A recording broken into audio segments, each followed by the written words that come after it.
এই যে আমাদের কিশোরগঞ্জের একটা হাওর, এখানে অনেক জলাবদ্ধতা হয়েছে।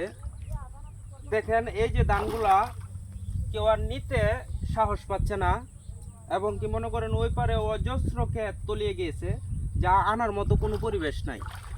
আর এই যে এটা হলো রাস্তা, ধানগুলা নিয়ে আসার মতো রাস্তা ছিল, এই রাস্তাটা প্রায় আপনার এতটুক পর্যন্ত পানি হয়ে গেছে। এখন এই রাস্তা দিয়া কোনো কৃষক ওই পার থেকে ধান আনার চিন্তা চেতনা সব কিছুই ছেড়ে দিয়েছে।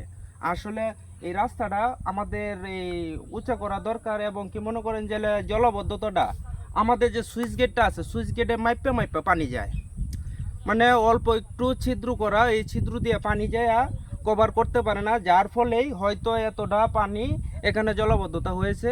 আশা করি যে আমাদের এই ভিডিওটা ভালো একটা লোকে যদি দেখতে পারে, দেখলে হয়তো দেখা যাইতেছে এই জলবদ্ধতাটা নিষ্কাশন করার মতো ব্যবস্থাটা আপনারা করবেন।